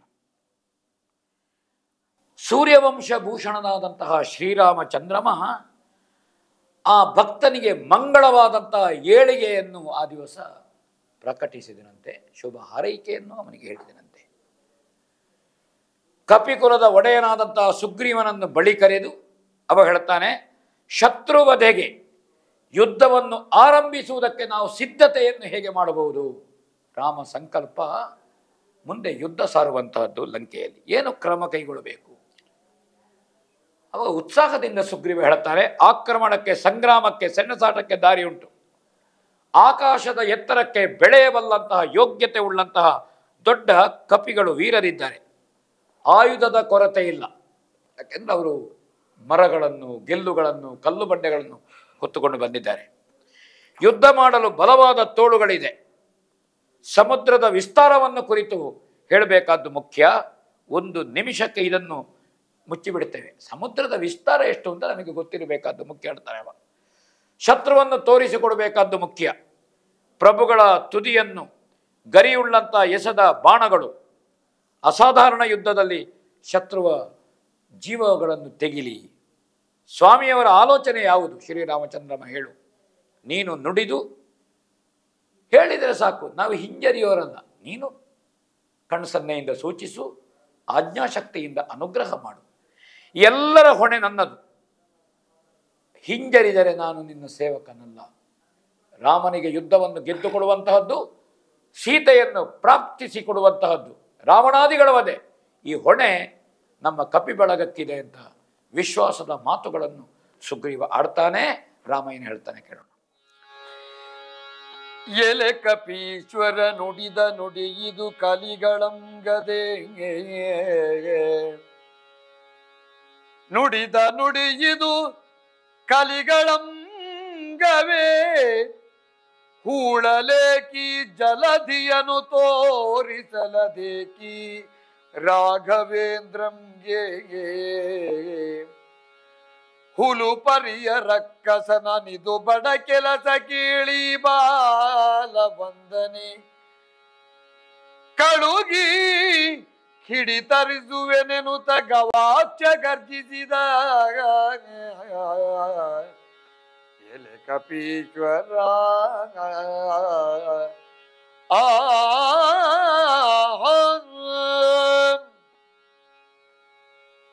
ರಾಮ ಸುಗ್ರೀವನನ್ನು ಕರೆದು ಮಾತಾಡಲಿಕ್ಕೆ ತೊಡಗಿದ್ದಷ್ಟೇ ಎಲ್ಲ ಕಪಿಗಳು ಉತ್ಸಾಹವನ್ನು ಪ್ರಕಟಿಸಿದರು. ರಾಮಾಜ್ಞೆಯನ್ನು ನಿರೀಕ್ಷೆ ಮಾಡುವ ಸುಗ್ರೀವ ಇನ್ನೇನು ಸುಗ್ರೀವನಿಗೆ ಆಜ್ಞೆಯೋ ಸೂಚನೆಯೋ ಮಾಡೋಣ ಅಂತ ರಾಮ ತೊಡಗಿದ್ದು. ಎಲೆ ಕಪೀಶ್ವರ ವಾನರರಾಜ ಹೇಳಲಿಲ್ಲ. ಏನು ಉತ್ಸಾಹ ಕಪಿ ನಾಯಕರುಗಳಿಗೆ. ಸಾಮಾನ್ಯರು ಹೇಳಿ ಒಬ್ಬೊಬ್ಬರು ಎಂತೆಂಥ ಕಪಿ ನಾಯಕರು. ಗವಾಕ್ಷ ಗರ್ಜಿಸಿದನಂತೆ. ಎಲ್ಲರಿಗೂ ಉತ್ಸಾಹ. ರಾಮನಿಗೆ ಜಯವನ್ನು ತಂದುಕೊಡುವ ಉತ್ಸಾಹದಲ್ಲಿದ್ದರು ಅವರು. ಲಂಕೆಯ ಮೇಲೆ ಯುದ್ಧ ಸಾರುವ ಉತ್ಸಾಹದಲ್ಲಿದ್ದಾರೆ ಅವರು. ಅವರಿಗೆ ತಾಳ್ಮೆ ಕೆಟ್ಟೋಗಿದೆ. ಈ ವಿಭೀಷಣ ಪ್ರಪತ್ತಿ, ಪಟ್ಟಾಭಿಷೇಕ ಎಷ್ಟು ಹೊತ್ತಿದು ಅವರ ಉತ್ಸಾಹ ಉಂಟು. ರಾಮನಿಗೆ ಜಯ ತಂದು ಕೊಡಬೇಕು, ಸೀತಾಪ್ರಾಪ್ತಿ. ಅವರು ಹೇಳ್ತಾರೆ, ಇದು ಯೋಗ್ಯರಿಗೆ, ನೀನಾಡಿದ ಮಾತು ವೀರರಿಗೆ ಯೋಗ್ಯವೇ. ಏನು ಹೇಳ್ತಿ ಸುಗ್ರೀವ? ಇನ್ನು ಇದನ್ನೇ ಹೇಳಿಕೊಂಡು ಕೂತ್ಕೊಳ್ಳೋದಲ್ಲ. ನಾವು ಇನ್ನು ಮುಂದೆ ಹೋಗಬೇಕು, ಆಲೋಚನೆ ಮಾಡಬೇಕು. ಸಮುದ್ರವನ್ನು ಹೂತು ಹಾಕಬೇಕು ಹೇಳು. ಇಡೀ ಸಮುದ್ರವನ್ನು ಮುಚ್ಚಿ ಹಾಕ್ತೇವೆ, ನಾವು ಮಣ್ಣಾಗ್ತೇವೆ, ದಾಟಿ ಹೋಗ್ಬೇಕಾದಲ್ವ. ನೀ ಹೇಳಿದ್ರಾಯ್ತು, ನಾವು ಅದನ್ನು ಮಾಡ್ತೇವೆ. ನೀಚ ರಾಕ್ಷಸನನ್ನು ರಾಘವೇಂದ್ರನಿಗೆ ಯಾಕೆ ತೋರಿಸಬೇಕು? ರಾಮನ್ ದೇವರಿಗೆ ಯಾಕೆ? ರಾಕ್ಷಸನನ್ನು ನಾವು ತೋರಿಸ್ತೇವೆ, ನಿನ್ನ ಒಂದೇ ಬಾಣ ಸಾಕು. ಈ ನೀಚ ರಾಕ್ಷಸರು ರಾಮನ ಮುಖ ನೋಡುವ ಯೋಗ್ಯತೆ ಇದ್ದವರಲ್ಲ, ಅಥವಾ ಈ ರಾಮಚಂದ್ರಮ ಆ ರಾಕ್ಷಸರನ್ನು ನೋಡಬೇಕಾಗೂ ಇಲ್ಲ, ತೋರಿಸುವುದು ಬೇಡ. ಇದು ಸಣ್ಣ ಕೆಲಸ. ನೀಚ ರಾಕ್ಷಸರನ್ನು ನನ್ನ ಬಾಲ ಸಾಕು ಒಂದು, ಆ ಬಾಲವನ್ನು ಕಳುಹಿಸಿ ಶತ್ರುವನ್ನು ಹಿಡಿತರಿಸುವೆ. ಆ ಎದ್ದು ರಾಮನ ಕಾಲ ಬಿಡಕತ್ತೆ ನನ್ನ ಬಾಲದಲ್ಲಿ. ಗವಾಕ್ಷ ಗರ್ಜಿಸಿದಂತೆ ಗವಯ ಇದ್ದಾನೆ ಅವನ ಸಹೋದರ. ನೀನು ಹೇಳಿದ ಮಹಾವೀರರಿಗೆ ದೊಡ್ಡ ಸಿಕೆಯೋ, ಶತ್ರುವೀರನನ್ನು ಎಳೆ ತರುವುದಕ್ಕೆ. ಯಾಕೆ? ಅದಕ್ಕೆ ಪ್ರತಿಜ್ಞೆಯಾದ ದೊಡ್ಡ ಸಂಗತಿಯೇ ಬೇಡ, ಹೋಗುವುದು ಹೇಳ್ಕೊಂಡು ಬರೋದು ಅವನನ್ನು. ಪ್ರತಿಜ್ಞೆ ಯಾಕಂದ್ರೆ ದೊಡ್ಡ ಸಾಹಸದ ಕೆಲಸ ಅಲ್ಲ. ರಾಕ್ಷಸ ಸೈನ್ಯವನ್ನು, ಶತ್ರು ನಗರವನ್ನು 1 ನಿಮಿಷದಲ್ಲಿ ಹೊತ್ತು ನಾವು ತಂದಿಳಿಸ್ತೇವೆ. ನಾನು ಗವಯ ಅಲ್ಲಾಡ್ತಾನೆ. ಅದಕ್ಕೆ ಬೇಕಾಗಿ ಪ್ರತಿಜ್ಞೆ ಏನು? ಮಹಾವಿಕ್ರಮಿಯನ್ನು ತರಲಿಕ್ಕೆ ಪ್ರತಿಜ್ಞೆ. ಸಾಮಾನ್ಯ ರಾಕ್ಷಸರು ಅದಕ್ಕೆ ಪ್ರತಿಜ್ಞೆ ಬೇಡ ಅಂತ ಹೇಳ್ತಾನೆ. ಅಗಸ್ತ್ಯರು ಸಮುದ್ರವನ್ನು ಕುಡಿದು ಮುಗಿಸಿದ್ದಾರೆ. ಈ ಸಾಗರದ ದಡದಲ್ಲಿ ನಾವು ಕುಳಿತರೆ ಸಾಕು. ಅಗಸ್ತ್ಯರಂತೆ ಸಾಗರವನ್ನು ಕುಡಿದು ಬತ್ತಿಸ್ತೇವೆ ನಾವು. ಹಾಗೆ ಬೊಬ್ಬೆ ಹಾಕಿದವ ಮತ್ತೆ ಯಾರು ಅಲ್ಲ, ಶರಭ. ಅದ್ಭುತ ಸಾಹ ಅವಳ್ತಾನೆ, ನಾನು ಕುಡಿದು ಮುಗಿಸ್ತೇವೆ ನಾವು, ಮತ್ತೆ ನಡ್ಕೊಂಡು ಹೋಗಬಹುದು ಲಂಕೆಗೆ. ಆವಾಗ ಈ ಸಾಗರದ ನೀರಿನ ಬಾಧೆ ನಮಗಿಲ್ಲ ಅಂತ ಅಬ್ಬರಿಸ್ತಾನೆ. ಮುಂದೆ ಕೇಳೋಣ, ಯಾರ್ಯಾರ ವಿಕ್ರಮ ಕೇಳೋಣ. ಕುಡಿಯುವುದರಿದಲ್ಲಂಬು ನಿಧಿಯನ್ನು ಪೊಡೆವುದರಿದಲ್ಲರಿಯ ತಲೆಯನ್ನು ಬೆಡಗಿದೆ ತರಿದೆಲೆ ವನೌಕಸರ ರಸ ಚಿತ್ತೈಸು ಒಡವೆ ನೀ ಬ್ರಹ್ಮಾಂಡ ಭಾಂಡವ ಅಡಿ ಮಗುಚುವೆನು ಧರೆಯ ನರಿಬಟ ನೆಡೆಯ ಕೆಲಸವಿದೇನೆನುತ ಚುಬುಕಿರಿದನ ನೀಲ.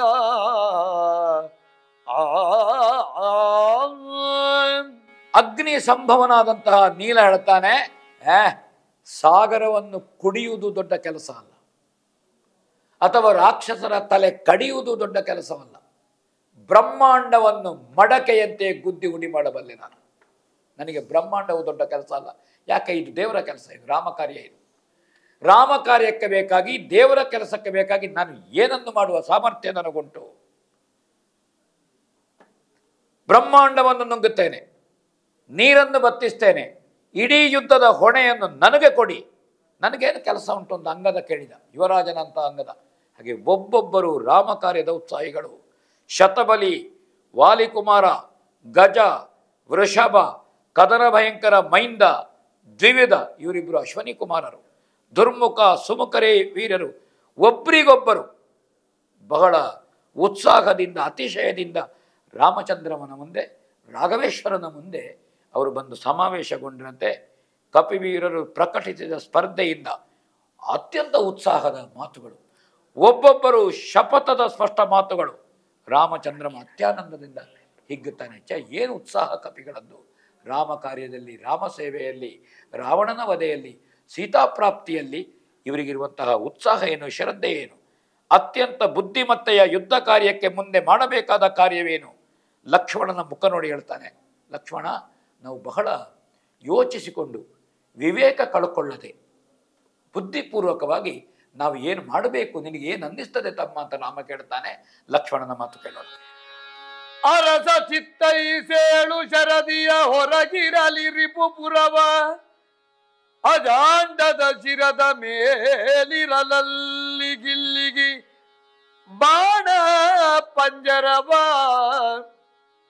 ವಿರಚಿಸುವೆ ನಮರಾತ್ರಿಯನು ಕಿತ್ತಿರಿಸಲನುವಿಗೆ ತಗ್ಗಿದರೆ ತವ ಚರಣ ಸೇವಕನಲ್ಲ ಮೇಲೇನುಂಟು ಬೆಸದ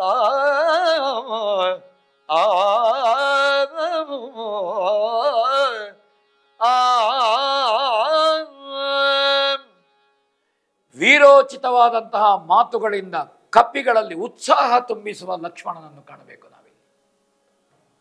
ಕಪಿಗಳೇ ಉತ್ಸಾಹಿಗಳಾಗಿದ್ದಾರೆ ಒಬ್ಬೊಬ್ರು. ಇಲ್ಲಿ ಲಕ್ಷ್ಮಣ ಹೇಳ್ತಾನೆ, ಅಣ್ಣ ರಾಜಾರಾಮ, ಶತ್ರು ನಗರವು ಸಮುದ್ರವನ್ನ ಹೊರಗಿರಬೇಕು ಹೇಳು, ಆಚೆಯೇ ಇಲ್ಲಿ, ಅದು ನನಗೆ ಮುಖ್ಯ ಅಲ್ಲ. ಬ್ರಹ್ಮಾಂಡದ ನೆತ್ತಿಯಲ್ಲಿರಲಿ ಶತ್ರು ನಗರ ಅಲ್ಲ, ಬಾಣದ ಪಂಜರ ನಿರ್ಮಿಸ್ತೇನೆ, ಮೇರು ಪರ್ವತವನ್ನು ಕಿತ್ತಿಡುತ್ತೇನೆ ನಾನು. ಆ ಸಾಮರ್ಥ್ಯ ನನಗೆ ನಿನ್ನ ಅನುಗ್ರಹದಿಂದ ಉಂಟು. ಅಣುವಿಗೆ ಹೆದರಿದರೂ ನಾನು ನಿನ್ನ ಪಾದ ಸೇವಕನಲ್ಲ. ನನಗೆ ಭೀತಿ ಎಂಬುದೇ ಇಲ್ಲ, ಹಿಂಜರಿಕೆ ಇಲ್ಲ. ನೀನು ಅಪ್ಪಣೆ ಮಾಡಲಿಕ್ಕೆ ಮಾತ್ರ ನಾವು ಕಾಯುತ್ತಿರುವುದು. ಹೀಗೆ ಲಕ್ಷ್ಮಣ ಹೇಳ್ತಾನೆ. ತಮ್ಮನ ಪರಾಕ್ರಮಾತಿಶಯವಾದ ಮಾತುಗಳನ್ನು ರಾಮ ಕೇಳಿದನಂತೆ. ಒಂದು ರಾಮನಿಗೂ ಒಂದು ಅಂತರಂಗದಲ್ಲಿ ಒಂದು ವಿನೋದವೋ ಒಂದು ಉತ್ಸಾಹವೋ ಆ ಸಂದರ್ಭದಲ್ಲಿ ನೋಡ, ಹನುಮಂತ ಸುಮ್ಮನೆ ಕುಳಿತಿದ್ದ. ವಿಭೀಷಣನನ್ನು ಸ್ವೀಕರಿಸಬೇಕಾದ್ದು ಮುಖ್ಯ ಅಂತ ಬಿಟ್ಟರೆ ಹನುಮಂತ ಯಾವುದನ್ನೂ ಹೇಳಿಲ್ಲ. 100 ಯೋಜನ ವಿಸ್ತಾರವಾದ ಸಾಗರ ಹಾರಿದವ, ತೊರವೆಯ ಮಾತಿನಂತೆ ನಾವು ಹೇಳುವುದಿದ್ರೆ ಆಮೇಲೆ ದಕ್ಷಿಣದ ತುತ್ತ ತುದಿಯ ದಕ್ಷಿಣ ಧ್ರುವದಲ್ಲಿರುವ ತೃಣಬಿಂದು ಮುನಿಯನ್ನು ಕಂಡವ, 700 ಯೋಜನ ಮುಂದೆ ಹಾರಿದವ. ಈ ಹನುಮಂತ ಏನು ಸುದ್ದಿ ಇಲ್ಲ, ಸುಮ್ಮನೆ ಗೊತ್ತಿದ್ದಾನೆ ಅಂತ ರಾಮನಿಗೆ ಕಂಡಿತು. ಅವ ಹನುಮಂತನನ್ನು ಕರೆದರೆ, ನಿನ್ನ ಬುದ್ಧಿಗೆ ಏನು ತೋರುತ್ತದೆ ಹನುಮಂತ ಅಂತ ಕೇಳಿದನಂತೆ.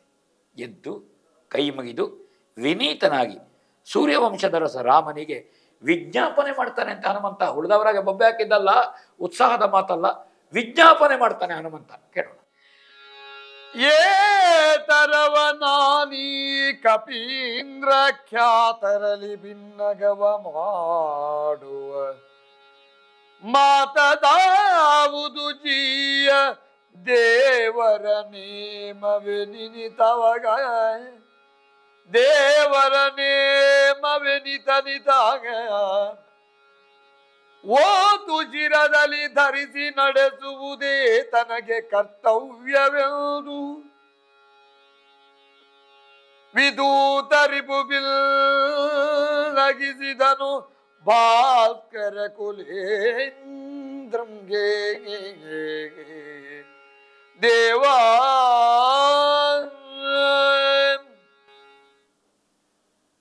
ಹನುಮಂತ ಬಹಳ ವಿವೇಕಪೂರ್ಣವಾದಂಥ ಮಾತು. ಇನಕುಲದ ರಾಯಂಗೆ ಭಿನ್ನಹ ಮಾಡಿದನು. ತೊರವೆ ಒಳ್ಳೆಯ ಪ್ರಯೋಗ ಮಾಡಿದ್ದಾನೆ. ಭಿನ್ನಹ ಮಾಡ್ತಾನೆ. ತಮ್ಮ ಚಿತ್ತ, ತನ್ನ ಸಾಮರ್ಥ್ಯವನ್ನು ಕೊಚ್ಚಿಕೊಳ್ಳುವುದಲ್ಲ, ಇದನ್ನು ಹೇಳ್ತಾನೆ. ಈ ಹೆಸರಾಂತ ಕಪಿನಾಯಕರುಗಳಲ್ಲಿ ನಾನೆಷ್ಟರವ. ಲಂಕೆಗೆ ಹೋದಾಗಲೂ ಅದನ್ನೇ ಹೇಳುವಂಥದ್ದು ಹನುಮಂತ. ರಾಮಸೇನೆಯಲ್ಲಿ ಬಹಳ ಕಪಿನಾಯಕರಿದ್ದಾರೆ, ದೊಡ್ಡ ಸೇನೆ ಇದೆ. ಅವರಲ್ಲಿ ನಾನು ಅತ್ಯಂತ ಕೊನೆಯವ. ತಾನು ಬಹಳ ದೊಡ್ಡವ, ತಾನು ವಿಕ್ರಮಿ, ತನ್ನ ಸಾಮರ್ಥ್ಯ, ತನ್ನ ವರಬಲ ಯಾವುದನ್ನು ಹನುಮಂತ ಲಂಕೆಯಲ್ಲಿ ಹೇಳಿಕೊಳ್ಳಿಲ್ಲ. ಇಲ್ಲಿವೇ ಹೇಳುವುದಾಗೆ ಒಬ್ಬೊಬ್ಬರು ಕಪಿನಾಯಕರು ಹೆಸರಾಂತ ವಿಕ್ರಮಿಗಳು. ರಾಮಚಂದ್ರಮ ಅವರ ಮುಂದೆ ನಾನೇನೂ ಅಲ್ಲ. ತಾನು ವಿನಂತಿ ಮಾಡಿಕೊಳ್ಳುವುದೊಂದುಂಟು, ಬೇರೆ ಏನಿಲ್ಲ, ನನ್ನದು ವಿನಂತಿ ಅಷ್ಟೇ. ಮತ್ತೆ ನಾವೇನು ಹೇಳಿದ್ವಿ, ಜಿಯಾ ನಮಗೆ ವಿನಂತಿ, ನಮ್ಮದು ಭಿನ್ನಹ, ನಮ್ಮದು ಪ್ರಾರ್ಥನೆ, ನಮ್ಮದು ಸೂಚನೆ ಅಲ್ಲ, ನಮ್ಮದು ಆಜ್ಞೆ ಅಲ್ಲ, ಅವಿವೇಕತನ ಯಾವುದೂ ಅಲ್ಲ. ಬದಲಾಗಿ ತಮ್ಮ ಅಪ್ಪಣೆ ಎಷ್ಟೋ ಅಷ್ಟನ್ನು ಭಕ್ತಿಯಿಂದ ತಲೆ ಮೇಲೆ ಹೊತ್ತು ದೇವರ ಕೆಲಸ ಅಂತ ನಾನು ಮಾಡ್ತೇನೆ. ನೀ ಏನು ಅಪ್ಪಣೆ ಮಾಡ್ತಿ, ಸುಗ್ರೀವ ಏನು ಆಜ್ಞೆ ಮಾಡ್ತಾನೆ ಅದನ್ನು ಶಿರೋಧಾರ್ಯ, ಅದು ದೇವರ ಕೆಲಸ, ಅದು ಒಡೆಯನ ಸೇವೆ ಅಂತ ನಾವು ಮಾಡುವಂಥದ್ದೇ ನಮಗೆ ಕರ್ತವ್ಯ. ಇದಕ್ಕಿಂತ ಹೆಚ್ಚು ನಮಗೇನಿಲ್ಲ.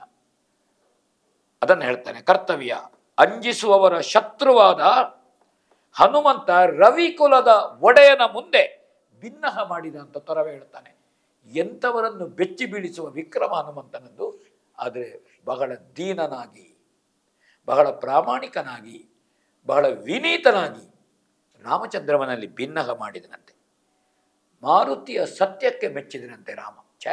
ಏನು ಸಜ್ಜನಿಕೆ, ಏನು ವಿನೀತ ಭಾವ. ತನ್ನ ಪರಾಕ್ರಮವನ್ನು ಕೊಚ್ಚಿಕೊಳ್ಳಿಲ್ಲ.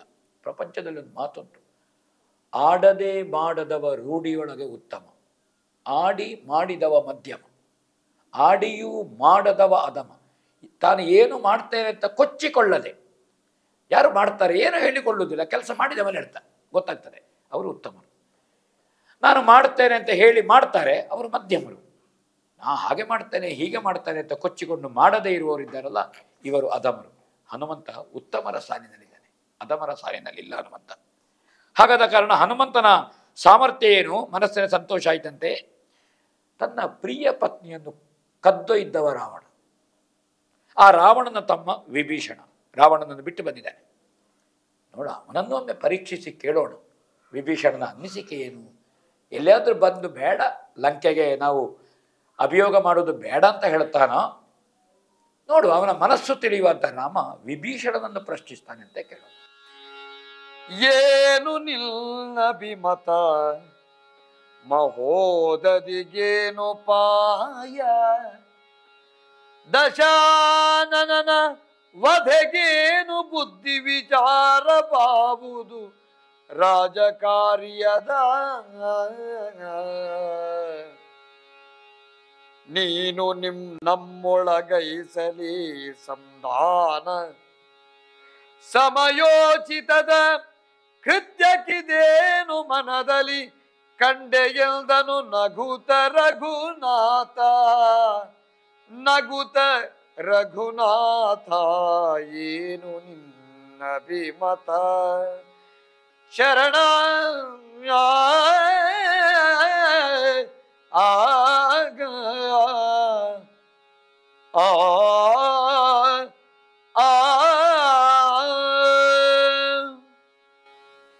ನಿನ್ನ ಅಭಿಪ್ರಾಯವೇನು ವಿಭೀಷಣ ಅಂತ ರಾಮಚಂದ್ರಮ ಕೇಳ್ತಾನೆ. ಮಹಾಸಾಗರವನ್ನು ದಾಟುವುದಕ್ಕೆ ಏನು ಉಪಾಯ ಕಾಣ್ತೀನಿ ನೀನು ಅಂತ ಕೇಳಿದವ. ದಶಕಂಠನನ್ನು ಕೊಲ್ಲುವ ಬಗೆಗೆ ನಿನಗೆ ಏನು ಯೋಚನೆ ಹೊಳೆಯುತ್ತದೆ? ವಿಭೀಷಣನಲ್ಲಿ ಅಂತರ್ಗತವಾದಂತಹ ಭಾವಗಳು ಏನು? ಎಲ್ಲವನ್ನು ಬಿಟ್ಟು ಬಂದಿದ್ದಾನೆ, ರಾಮನಿಗೆ ತನ್ನನ್ನು ಸಮರ್ಪಿಸಿಕೊಂಡಿದ್ದಾರೆ. ಇನ್ನು ಆ ಭ್ರಾತೃತ್ವದ ಬಿಗಿ, ಅದರ ಸೆಲೆ, ಇದು ಏನಿದೆ ವಿಭೀಷಣನ ಅಂತರಂಗದಲ್ಲಿ, ಅದನ್ನು ನೋಡೋಣ. ನೀನು ನಮ್ಮನ್ನು ಸೇರಿದವ, ರಾಜಕಾರ್ಯದ ಬಗ್ಗೆ ನಿನ್ನ ವಿಚಾರಗಳು ಏನು ಹೇಳುತ್ತದೆ ನಿನ್ನ ಮನಸ್ಸಿನಲ್ಲಿ? ಸಮಯೋಚಿತವಾದಂತಹ ಸಂಧಿ ಕಾರ್ಯದ ಬಗ್ಗೆ ನಿನ್ನ ಮನಸ್ಸಿನಲ್ಲಿ ಅದರ ಅನ್ನಿಸಿಕೆ ಉಂಟಾ? ಸಂಧಾನ ಮಾಡುವ ಬಗೆಗೆ ರಾಜಕಾರ್ಯ ಏನು ಹೇಳುತ್ತದೆ? ನಿನಗೇನು ಯೋಚನೆ ಹೊಳಿತದೆ? ಯಾಕಂದರೆ ಪರಮ ಸಜ್ಜನ, ಧಾರ್ಮಿಕ, ವಿವೇಕಿ, ಸದಾ ಧರ್ಮದಲ್ಲಿ ಆಸಕ್ತನಾದವನು.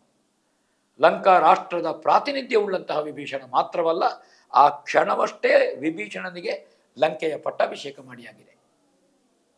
ಅಂತಹ ರಾಕ್ಷಸರ ರಾಜ ವಿಭೀಷಣ ಈ ಸಂದರ್ಭದಲ್ಲಿ ರಾಜಕಾರ್ಯದ ಬಗೆಗೆ ನಿನಗೇನು ಅನ್ನಿಸ್ತದೆ ಹೇಳು? ಸಂಧಾನದ ಬಗೆಗೆ ಏನು ಅನ್ನಿಸ್ತದೆ?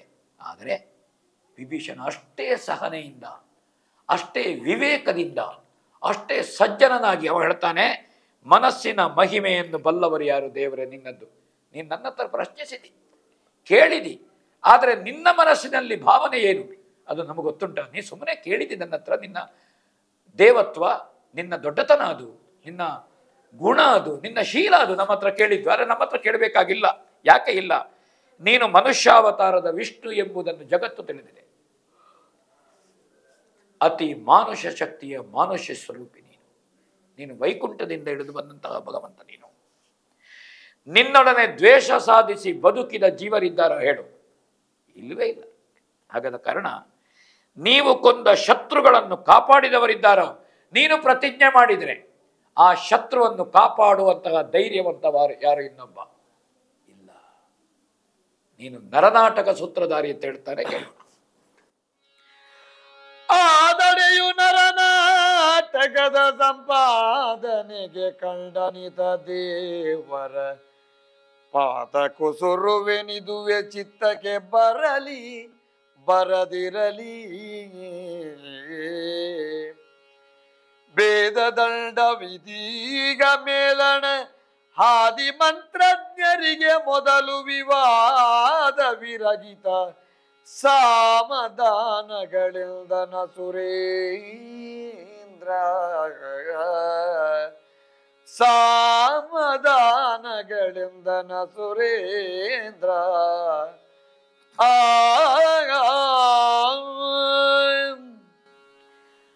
ಬಹಳ ಮುಖ್ಯವಾದ ಸಂಗತಿ ಇದು. ವಿಭೀಷಣ ವಿವೇಕ ಇದು. ಅವ ಹೇಳ್ತಾನೆ, ನರನಾಟಕದ ನಡವಳಿಕೆಯಲ್ಲಿ ಕಂಡಷ್ಟನ್ನು ನಮ್ಮ ಮನಸ್ಸಿಗೆ ಬರಲಿ, ಬರದೇ ಇರಲಿ. ನಾವು ಅದನ್ನೇ ಹೇಳ್ತೇವೆ. ಅದು ಬಹಳ ಮುಖ್ಯ. ಇದು ಸ್ವಾಮಿಯವರ ಪಾದದಲ್ಲಿ ಅರಿಕೆ, ಪರಮಾತ್ಮನ ಪಾದದಲ್ಲಿ ನಮ್ಮ ಅರಿಕೆ. ನಾನು ಹೇಳಲಿಕ್ಕಿದ್ದವಲ್ಲ ರಾಮ ನಿನಗೆ, ನಾನು ಏನನ್ನು ಹೇಳುವುದು ಹೇಳು? ನಾವು ಸೂಚಿಸಲಿಕ್ಕೆ, ನಾವು ಹೇಳಲಿಕ್ಕೆ, ನಿನಗೆ ನಿರ್ದೇಶನ ಕೊಡಲಿಕ್ಕೆ ಇಲ್ಲ. ನಾವು ಭಿನ್ನವಿಸಿಕೊಳ್ಳುವುದು. ಏನು ಹನುಮಂತನ ಹತ್ರ ಇತ್ತೋ ಆ ಪ್ರಪತ್ತಿಯ ಪ್ರಜ್ಞೆ, ಆ ದಾಸ ಪ್ರಜ್ಞೆ ವಿಭೀಷಣನಲ್ಲಿ ಕಾಣ್ತದೆ. ನನಗೆ ಪಟ್ಟಾಭಿಷೇಕ ಆಯ್ತು, ಈಗ ನಾನು ಮುಂದಿನ ಲಂಕೆಯ ಸಾಮ್ರಾಟನಿದ್ದೇನೆ. ಅಹಂಕಾರದ ಮಾತುಗಳೇ ವಿಭೀಷಣನ ಹತ್ರ ಸುಳಿಲಿಲ್ಲ. ನಾವು ಅರಿಕೆ ಮಾಡೋದು ಏನದು? ಪ್ರಪಂಚದಲ್ಲಿ ಉಪಾಯ ಇದೆ. ಒಂದು ಭೇದ ಮತ್ತು ದಂಡ, ಅದು ಮುಂದಿನ ಮಾರ್ಗ. ಮೊದಲಾಗಬೇಕಾದ ಮಾರ್ಗ ಯಾವುದು? ಸಾಮ ಮತ್ತು ದಾನ. ಇದು ರಾಜರುಗಳು ಮಾಡಬೇಕಾದ ಸಂಗತಿಗಳು, ವಿವೇಕಿಗಳು ಮಾಡಬೇಕಾದ. ಸಾಮದಿಂದ ಹೇಳಬೇಕು ಒಬ್ಬನಿಗೆ. ಒಬ್ಬನನ್ನು ಅಳಿಸುವ ಪ್ರಯತ್ನ ಅಲ್ಲ, ಉಳಿಸುವ ಪ್ರಯತ್ನ ಮಾಡಬೇಕಾದ್ದು ಮುಖ್ಯ ಒಬ್ಬನನ್ನು ಮೊದಲು. ಮತ್ತೆ ಕೊನೆಗೂ ಆಗುವುದಿಲ್ಲ ಅಂತಾದ್ರೆ ಬೇರೆ. ಸಾಮದಿಂದ ಹೇಳೋಣ. ದಾನ ಅಂದರೆ ಅವನಿಗೆ ಜೀವದಾನ ಮಾಡುವಂಥದ್ದು, ನಮ್ಮ ಕೊಡುಗೆ ಆಗಬೇಕು ಸಂಧಾನ ಎನ್ನುವುದು. ಅದು ಅರ್ಥ ಮಾಡಿಕೊಳ್ಳದೆ ಇದ್ರೆ ತರತಮವನ್ನು, ಭೇದೋಪಾಯ, ರಾಮನ ನಮ್ಮ ಪಕ್ಷದ ಸಾಮರ್ಥ್ಯ, ಯೋಗ್ಯತೆ, ಸಾಧ್ಯತೆ ಮತ್ತು ಪ್ರತಿಪಕ್ಷದ ದೌರ್ಬಲ್ಯ, ಮುಂದಾಗುವಂತಹ ಪರಿಣಾಮ, ಕಷ್ಟ ನಷ್ಟಗಳು, ಇದನ್ನು ಹೇಳುವಂತಹದ್ದು. ಇದು ಭೇದ. ಈ ಮೂರೂ ಆಗದೇ ಇದ್ರೆ ಕೊನೆಯದ್ದು ದಂಡ ಪ್ರಯೋಗ. ದಂಡಂ ದಶಗುಣಂ ಭವೇತ್, ದಂಡಸ್ಯ ಹಿ ಭಯಾತ್ ಸರ್ವಂ ಅಂತ ಒಂದು ಮಾತಿದೆ. ಅದನ್ನು ಮಾಡಬೇಕಾದ ಮುಖ್ಯ. ಇದು ನನ್ನ ಮನಸ್ಸಿಗೆ ಕಾಣೋದು ರಾಮ, ಇದು ನನ್ನ ವಿಜ್ಞಾಪನೆ, ನಾ ಹೇಳಲಿಕ್ಕಿದ್ದವಲ್ಲ. ಸೂರ್ಯವಂಶೀಯ ವರಿಷ್ಠನಾದಂತಹ ನಿನಗೆ, ಅವತಾರಿಯಾದಂತಹ ನಿನಗೆ, ನರನಾಟಕದಲ್ಲಿ ವ್ಯವಹರಿಸುವ ನಿನಗೆ ಹೇಳಲಿಕ್ಕೆ ನಾವು ಯಾರು? ಆದರೆ ನನ್ನ ಮನಸ್ಸಿಗೆ ಇದು ಕಾಣುತ್ತಾ ಇದೆ ಅಂತ ಹೇಳ್ತಾನೆ. ಪರಾಕ್ರಮ ಯಾರಿದ್ದಾರೆ? ಸಾಗರವನ್ನು ದಾಟುವುದು. ಇದು ಬಿಡು ರಾಮಚಂದ್ರ, ಇದು ಎಷ್ಟರದ ಹೇಳು ನಮಗೆ. ಸಾಗರವನ್ನು ದಾಟುವುದು ನಮಗೆ ದೊಡ್ಡ ಸಂಗತಿ ಅಲ್ಲ. ಭಗವಂತ ಉದ್ದೇಶಿಸಿದಲ್ಲಿ ಮಹಾಸ್ವಾಮಿಯಾದ ನೀನು ಸಂಕಲ್ಪ ಮಾಡಿದರೆ ಸಾಗರವನ್ನು ದಾಟುವುದಕ್ಕೆ ನಮಗೆ ದಾರಿ ಉಂಟೇ ಉಂಟು. ಆದರೆ ತಮ್ಮ ಬಲ ಸಂಪತ್ತಿಗೆ ದಶಕಂಠನನ್ನು ಕೊಲ್ಲುವುದೂ ದೊಡ್ಡ ಸಂಗತಿಯಲ್ಲ. ಸಾಗರೋಲ್ಲಂಘನ, ದಶಕಂಠನನ್ನು ಅವನ ಸೇನಾ ಸಮೇತ ನಾಶಪಡಿಸುವುದು ನಮಗೆ ಅಸಾಧ್ಯವಲ್ಲ. ಆದರೆ ಈ ಸಾಗರವನ್ನು ಕರೆದು ನಾವು ದಾರಿಯನ್ನು ಕೇಳುವುದು, ಒಂದು ಸಂಧಿಗೊಬ್ಬನನ್ನು ಕಳುಹಿಸುವುದು, ಯುದ್ಧ ಕ್ರಮವನ್ನು ತಿಳಿದುಕೊಳ್ಳುವುದು, ಇದು ನ್ಯಾಯ ಅಲ್ವೋ ಕಾಣ್ತದೆ ಅಂತ ವಿಭೀಷಣ ಹೇಳಿದ. ಒಂದು, ನಾವು ಸಾಗರವನ್ನು ಒಪ್ಪಿಸಿ ಸಾಗರವನ್ನು ದಾಟಬೇಕು. ನಾವು ವರುಣನ ಹತ್ರ ಕೇಳಿ ಒಬ್ಬ ಸಂಧಾನಕಾರನಾಗಿ ಸಂಧಿ ವಿಗ್ರಹಿಯನ್ನು ಕಳಿಸಬೇಕು, ನಮ್ಮ ಅಭಿಪ್ರಾಯವನ್ನು ತಿಳಿಸಬೇಕು. ಇದು ನನಗೆ ನನ್ನ ಮನಸ್ಸಿಗೆ ಹೊಳೆಯುತ್ತದೆ ರಾಮಚಂದ್ರಮ ಅಥವಾ ವಿನೀತನಾಗಿ ಹೇಳ್ತಾನೆ. ಕೇಳೋಣ. ಪಥವನಂಬುದಿ ತೋರದಿರೆ ಸುರಮಥನ ಸೀತೆಯ ನೀಯದಿರೆ ನಿಶ್ಚಿತಿಲವಲ್ಲ ಮೇಲೆ ನೆಗಳುವ ದಾಯ ದೇವರಿಗೆ ಪೃಥುಳ ಬಲ ನೀ ನಿನ್ನ ಬಾಣವ್ಯಥೆಗೆ ನರಳದ ನಾವನಿಂದ ಪ್ರಥಿತ ಶರಣಾಭರಣ ಭಿನ್ನಯಿಸಿದನು ರಘುಪತಿಗೆ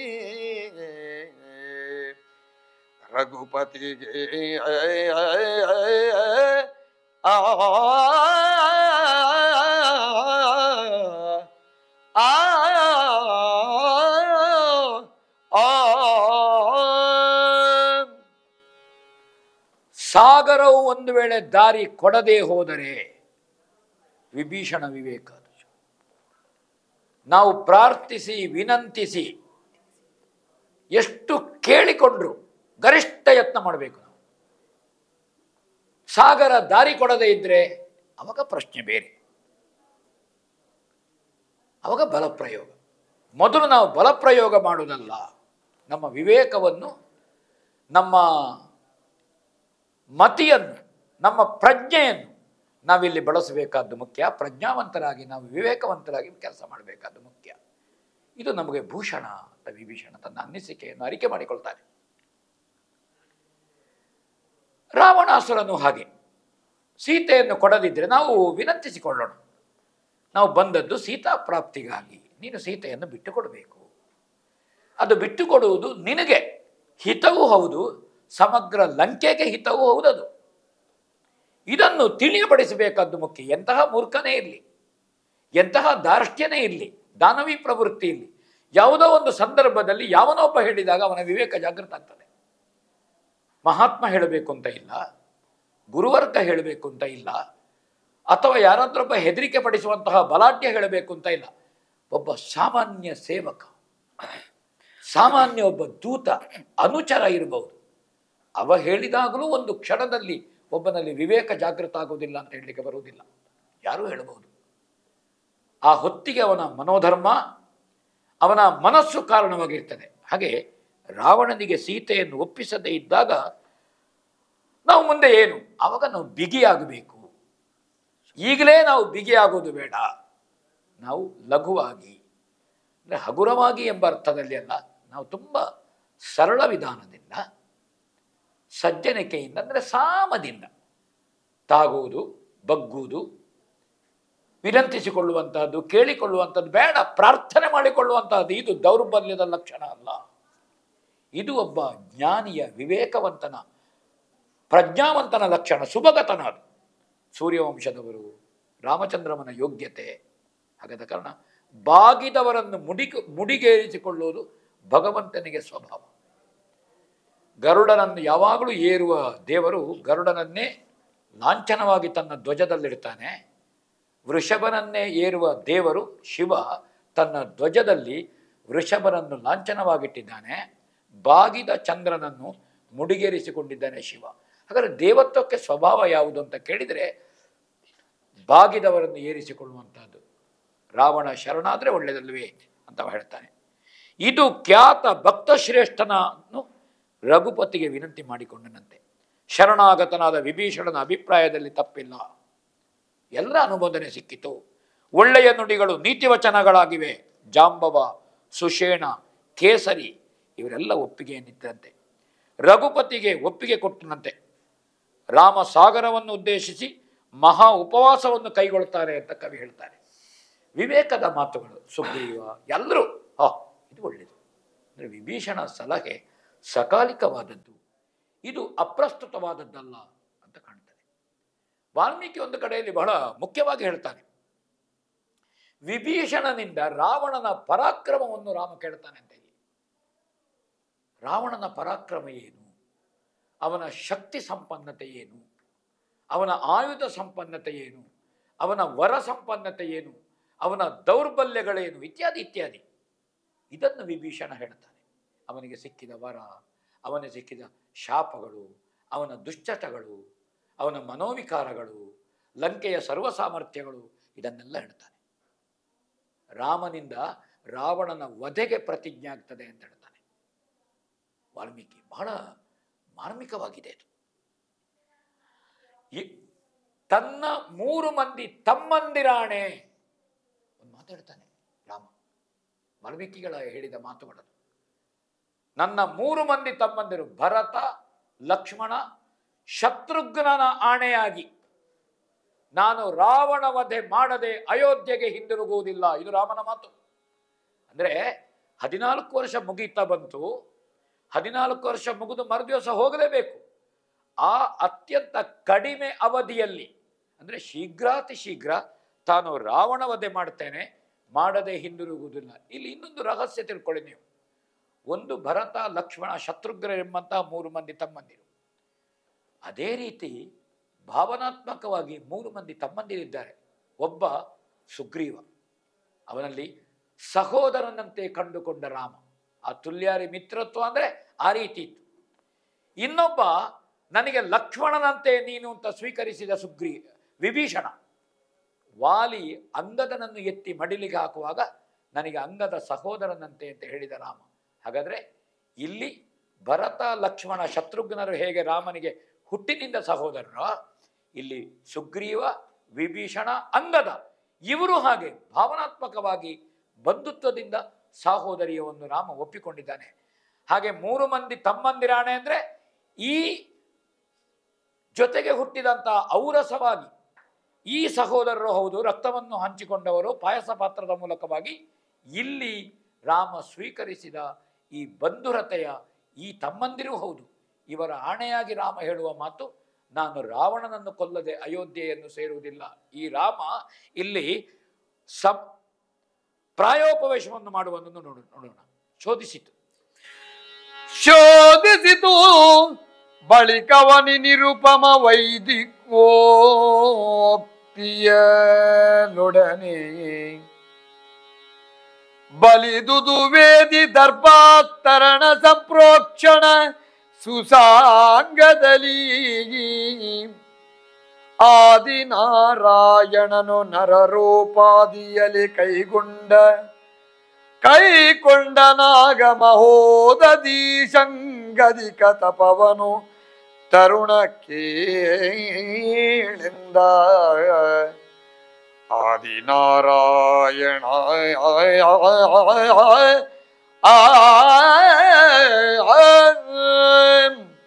ವಿಭೀಷಣನ ಸಕಾಲಿಕ ಸಲಹೆಯನ್ನು ಎಲ್ಲರೂ ಅನುಮೋದಿಸ್ತಾರೆ. ರಾಮಚಂದ್ರಮನು ಹಾಗೆ ಆ ಭೂಮಿಯನ್ನು ಶೋಧಿಸಿ ವೇದೋಕ್ತವಾಗಿ ಅಲ್ಲಿ ವೇದಿಕೆಯನ್ನು ನಿರ್ಮಾಣ ಮಾಡಿದ್ರಂತೆ, ಜಗಲಿಯನ್ನು ನಿರ್ಮಾಣ ಮಾಡಿದ್ರಂತೆ. ಇಲ್ಲಿ ಒಂದು ಅದು ವಾಸ್ತುವಿನ ಪ್ರಕಾರ ಆಯ ಅಗಲ ಅಳತೆ ಎಲ್ಲವನ್ನು ಬೇಕಾದಂತೆ ಮಾಡಿದ್ರಂತೆ. ಒಂದು ತಪಸ್ಸಿಗೆ ಒಂದು ವರುಣರಾಜನನ್ನು ಪ್ರಾರ್ಥಿಸಿ ಪ್ರಸನ್ನೀಕರಿಸುವುದಕ್ಕೆ ಯಾವ ತಪಸ್ಸು ಬೇಕು, ತಪಸ್ಸಿಗೆ ಬೇಕಾದ ರೀತಿಯಲ್ಲಿ ವೇದಿಕೆಯನ್ನು ನಿರ್ಮಾಣ ಮಾಡಿದರು. ದರ್ಬೆಯನ್ನು ಅದರಲ್ಲಿ ಹರಡಿದ್ರು, ಹಾಸಿದ್ರಂತೆ. ಅದರ ಶುದ್ಧಿಗಾಗಿ ಮಂತ್ರಜಲದಿಂದ ಆ ಸ್ಥಳವನ್ನು ಶುದ್ಧೀಕರಿಸಿದರು, ಸಾಂಗವಾಗಿ ಸಂಪ್ರೋಕ್ಷಣೆ ಮಾಡಿದರು ಅಂತ ಹೇಳ್ತಾರೆ. ಆದಿನಾರಾಯಣನು ಮಾನವರಂತೆ ಕಡಲನ್ನು ಕುರಿತು ತಪಸ್ಸು ಕೈಗೊಂಡನು. ನೋಡಿ, ಕಡಲ ಶಯನ ಭಗವಂತ, ಕ್ಷೀರಸಾಗರ ಶಯನ, ಅದು ಜ್ಞಾನ ಸಮುದ್ರ. ಕ್ಷೀರ ಅಂದರೆ ಅಲ್ಲಿ ಜ್ಞಾನ ಅಂತ ಅರ್ಥ. ಅದು ಹಾಲು ತುಂಬಿಕೊಂಡಿದೆ ಅಂತಲ್ಲ, ಜ್ಞಾನ ಸಮುದ್ರ. ಜ್ಞಾನಕ್ಕೆ ಪ್ರತಿರೂಪವಾದ ಶ್ವೇತ ಶುಭ್ರ ಹಂಸದ ಮೇಲೆ ಬ್ರಹ್ಮ ಇರ್ತಾನೆ. ಅದು ಜ್ಞಾನವೇ ವಾಹನವಾಗಿ ಬ್ರಹ್ಮನಿಗಿರುವಂತಹದ್ದು. ರಜತಾದ್ರಿ ಅದು ಶಿವದೇವರಿಗೆ. ಅಲ್ಲಿ ಬೆಳ್ಳಿಯ ಬೆಟ್ಟ ಅಂದರೆ ಅದು ಜ್ಞಾನದ ಸಂಕೇತ. ಜ್ಞಾನೇಶ್ವರ ಜ್ಞಾನದ ಬೆಟ್ಟದಲ್ಲಿ ಕೂತಿದ್ದಾನೆ. ಅದು ರೂಪಕವಾಗಿ ನಾವು ಬಳಸ್ತೇವೆ. ಅದು ಹಿಮದ ಬೆಟ್ಟ, ಬ್ರಹ್ಮ ಹಂಸದ ಮೇಲೆ ಇದ್ದಾನೆ, ನಾರಾಯಣ ಕ್ಷೀರಸಾಗರದಲ್ಲಿದ್ದಾನೆ. ಇವರೆಲ್ಲ ಜ್ಞಾನವನ್ನು ಆವರಿಸಿಕೊಂಡು ಜ್ಞಾನವನ್ನೇ ಆಧರಿಸಿಕೊಂಡಿದ್ದಾರೆ, ಜ್ಞಾನವನ್ನು ಧರಿಸಿಕೊಂಡಿದ್ದಾರೆ. ಅದು ಮುಖ್ಯ. ಶ್ರೀಮನ್ನಾರಾಯಣ ಆದಿನಾರಾಯಣ ಮಾನವ ಸಹಜವಾಗಿ ಆ ಕಡಲನ್ನು ಪ್ರಾರ್ಥಿಸುವುದಕ್ಕೆ ಬೇಕಾಗಿ ಅವನು ಸಂಕಲ್ಪ ಮಾಡಿಕೊಂಡು ಅನುಷ್ಠಾನ ಮಾಡಿಕೊಂಡು ಕೂತುಕೊಳ್ತಾನಂತೆ. ಸಮಾಧಿ ಸ್ಥಿತಿಯಲ್ಲಿ ಕೇಳು. ವರ ಸಮಾಧಿಯ ಲಮಳ ರತ್ನಾಕರ ಪರಿಧ್ಯಾನದಲ್ಲಿ ದೃಷ್ಟಿಯ ನಿರಿಸಿದನು. ನಾಸಾಗ್ರದಲ್ಲಿ ನಳಿನಾಸನವ ಬಿಗಿದು ಭರಿತ ಪೂರಕ ರೇಚಕಾದಿ ಸ್ಫುರಿತ ಮೂಲಾಧಾರ ಮಾರ್ಗಾಂತರದಲ್ಲಿದ್ದನು. ನಿರಚನ ವ್ರತದಲ್ಲಿ ದಿನತ್ರಯವ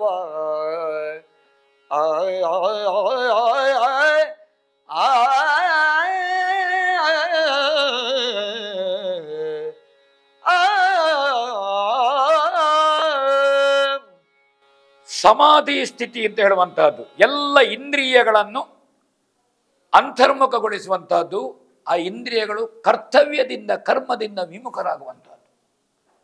ನಾಮರೂಪಾತ್ಮಕವಾದಂತಹ ಜಗತ್ತಿನಲ್ಲಿ ಶಬ್ದವನ್ನು ಗ್ರಹಿಸುವ ಕಿವಿ ಶ್ರವಣೇಂದ್ರಿಯ, ರೂಪವನ್ನು ಗ್ರಹಿಸುವ ಕಣ್ಣು ದೃಗೀಂದ್ರಿಯ, ರಸವನ್ನು ಗ್ರಹಿಸುವ ನಾಲಿಗೆ ವಾಗೀಂದ್ರಿಯ, ಹಾಗೆ ಸ್ಪರ್ಶವನ್ನು ಗ್ರಹಿಸುವ ಚರ್ಮ ತ್ವಗೀಂದ್ರಿಯ ಮತ್ತು ಗಂಧವನ್ನು ಗ್ರಹಿಸುವ ಮೂಗು ಘ್ರಾಣೇಂದ್ರಿಯ. ಶ್ರವಣೇಂದ್ರಿಯ, ದೃಗೀಂದ್ರಿಯ, ವಾಗೀಂದ್ರಿಯ ಅಥವಾ ರಸನೇಂದ್ರಿಯ ಎರಡೂ ಹೌದದು. ತ್ವಗೀಂದ್ರಿಯ, ಘ್ರಾಣೇಂದ್ರಿಯ ಇದನ್ನೆಲ್ಲ ತಮ್ಮ ತಮ್ಮ ಕರ್ಮದಿಂದ ಕರ್ತವ್ಯದಿಂದ ವಿಮುಖಗೊಳಿಸಿದನಂತೆ, ಅಂತರ್ಮುಖಗೊಳಿಸಿದಂತೆ. ದೇಹದಿಂದ ಹೊರಗೆ ಹಾಕುವಂತಹದ್ದು ಬೆವರಿರಬಹುದು, ಮಲಪುರೇಶಾದಿಗಳಿರಬಹುದು, ಇಂದ್ರಿಯಗಳಿದ್ದಾವೆ, ಕರ್ಮೇಂದ್ರಿಯಗಳು. ಈ ಇಂದ್ರಿಯಗಳನ್ನು ಹಾಗೆ ತಮ್ಮ ತಮ್ಮ ಕರ್ತವ್ಯದಿಂದ ವಿಮುಖಗೊಳಿಸುವಂತಹದ್ದು, ನಿಯಂತ್ರಿಸುವಂತಹದ್ದು, ಇಂದ್ರಿಯಗಳನ್ನು ಸ್ವಾಧೀನೀಕರಿಸಿಕೊಳ್ಳುವಂತಹದ್ದು, ಇಂದ್ರಿಯಗಳನ್ನು ನಿಯಂತ್ರಿಸುವಂತಹದ್ದು. ಇದು 10 ಇಂದ್ರಿಯಗಳು. ಮನಸ್ಸು 11ನೇದು, ಬುದ್ಧಿ ವಿವೇಕ ಅದೇನಿದೆ ಇದರಲ್ಲಿ ನಾವು ಭಗವತ್ ಲಕ್ಷ್ಯ ನಮ್ಮದು. ತತ್ಸತ್ ಪ್ರಣವೋದನು ಶರುಹ್ಯಾತ್ಮ ಬ್ರಹ್ಮತಂ ಲಕ್ಷ್ಯ ಮುಚ್ಚತೆ ಅಂತ ಹೇಳ್ತೇವೆ. ಪ್ರಣವವೇ ಧನುಸ್ಸಾಗಿ, ಆತ್ಮವೇ ಶರವಾಗಿ ಪರಮಾತ್ಮನ ಲಕ್ಷ್ಯ ವಹಿಸುವಂಥದ್ದು. ಇದಕ್ಕೆ ಬೇಕಾದಂತಹ ಸಮಾಧಿ ಸ್ಥಿತಿ ಪದ್ಮಾಸನವನ್ನು ಬಲಿದು ಮೂಗಿನ ತುದಿಯಲ್ಲಿ ನಾಸಿಕಾಗ್ರದಲ್ಲಿ ದೃಷ್ಟಿಯನ್ನು ಇರಿಸಿದನಂತೆ, ಕೇಂದ್ರೀಕರಿಸಿದನಂತೆ. ಪ್ರಾಣಾಯಾಮ ಪ್ರಕ್ರಿಯೆ ಪೂರಕ, ರೇಚಕ, ಕುಂಭಕ ಅಂತ 3 ಪ್ರಕ್ರಿಯೆ. ಉಸಿರನ್ನು ಸೆಳೆದುಕೊಳ್ಳುವಂತಹದ್ದು, ಉಸಿರನ್ನು ಬಿಡುವಂತಹದ್ದು. ಈ ಮಧ್ಯೆ ಕುಂಭಕ, ಸೆಳೆದುಕೊಂಡಂತಹ ಉಸಿರನ್ನು ಒಳಗೆ ಅನುಷ್ಠಾನ ಮಾಡುವಂತಹದ್ದು, ಹಾಗೆ ಒಳಗಿಟ್ಟುಕೊಳ್ಳುವಂಥದ್ದು. ಆಮೇಲೆ ತುಂಬಿಕೊಳ್ಳುವುದು, ತಡೆ ಹಿಡಿಯುವುದು, ಹೊರಗೆ ಚೆಲ್ಲುವಂಥದ್ದು. ಇದು ಪ್ರಾಣಾಯಾಮ ಪ್ರಕ್ರಿಯೆ. ಇದು ಆತ್ಮನನ್ನು ಒಳಗಿನ ನಿವಾಸದಲ್ಲಿ ಪರಿಶುದ್ಧಗೊಳಿಸುವಂತಹದ್ದು. ಈ ಕೆಲಸವನ್ನು ಮಾಡುವಂಥದ್ದು. ಮೂಲಾಧಾರವನ್ನು ಚಕ್ರಕ್ಕೆ ಅದನ್ನು ಸಾಧನೆ ಮಾಡಬೇಕು ಅಂತಾದರೆ ಮೂಲಾಧಾರದಲ್ಲಿರಬೇಕವ. ಆಧಾರ ಚಕ್ರ ಬಹಳ ಮುಖ್ಯ. ಹಾಗೆ ಆ ಸಾಧನೆಯನ್ನು ಕೈಗೊಂಡು ಉಪವಾಸ ವ್ರತವನ್ನು ಕೈಗೊಂಡನಂತೆ. ಯಾವುದೂ ಇಲ್ಲ, ನೀರಿನ ಹನಿ ಇಲ್ಲ, ನೀರೇ ಮುಟ್ಟದೆ, ಅನ್ನ ಆಹಾರ ಗಡ್ಡೆಗೆಣಸು ಯಾವುದೂ ಇಲ್ಲ, ನೀರನ್ನು ಮುಟ್ಟಿಲ್ಲ, ನೀರಾಹಾರ ಮಾಡ್ತಾರೆ, ಪತ್ರಾಶನ ಉಂಟು, ಯಾವುದೂ ಇಲ್ಲ. ಇದನ್ನು ಬಿಟ್ಟು ಇಡೀ ದಿವಸ ಬೆಳಗ್ಗೆ ಮಧ್ಯಾಹ್ನ ರಾತ್ರಿ ಅಂತ ಇಲ್ಲ, ರಾಮ ದರ್ಭಾಸನದಲ್ಲಿ, ಆ ದರ್ಬೆಯಲ್ಲಿ ಅವ ಮಲಗುತ್ತಾನೆ, ಶಯನ ಮಾಡ್ತಾನೆ, ಪದ್ಮಾಸನದಲ್ಲಿ ಕುಳಿತುಕೊಳ್ತಾನೆ ಅಂತ ಹೇಳಿ ಹೇಳ್ತಾನೆ. ಸಮುದ್ರ ರಾಜನನ್ನು ಪ್ರತ್ಯಕ್ಷೀಕರಿಸುವುದಕ್ಕೆ, ಪ್ರಸನ್ನೀಕರಿಸುವುದಕ್ಕೆ, ಅಂದರೆ ಉಪವಾಸ ಅಂದರೆ ಒಂದು ಭಗವಂತನ ಸಮೀಪದಲ್ಲಿ ನಮ್ಮ ಎಲ್ಲ ಇಂದ್ರಿಯಗಳನ್ನು ಪರಮಾತ್ಮನ ಕಡೆಗೆ ಒಯ್ಯುವಂತಹದ್ದು. ನಿತ್ಯ ಜೀವನಕ್ಕಿಂತ ಶ್ರೇಷ್ಠವಾದ ಉತ್ತಮದ ಜೀವನವನ್ನು ನಡೆಸುವಂತಹದ್ದು. ಉಪರಿ ಅಂದರೆ ಎತ್ತರ ಅಂತ, ಉಪ್ಪರಿಗೆ ಅಂದರೆ ಮೇಲೆ ಅಂತ ಅರ್ಥ. ಇದನ್ನು ಕೈಗೊಂಡನಂತೆ ರಾಮ. ಹಾಗೆ ಒಬ್ಬ ಸಾಧಕ ಯೋಗ ಮಾರ್ಗದಿಂದ ಹೇಗೆ ಸಾಧನೆಯನ್ನು ಮಾಡಬಹುದು, ಪ್ರತಿಫಲವನ್ನು ಪಡಿಬಹುದು ಎನ್ನುವುದು ನಮಗಿಲ್ಲಿ ಗೊತ್ತಾಗ್ತದೆ. ಹಾಗೆ ನಾವು 59ನೇ ಸಂಚಿಕೆಗೆ ಮಂಗಲವನ್ನು ಹಾಡೋಣ. ರಾಮಾಯ ರಾಮಭದ್ರಾಯ ರಾಮಚಂದ್ರಾಯ ವೇದಸಿ ರಘುನಾಥಾಯ ನಾಥಾಯ ಸೀತಾಯ ಪತಯೇ ನಮಃ. ರಾಮ ಆ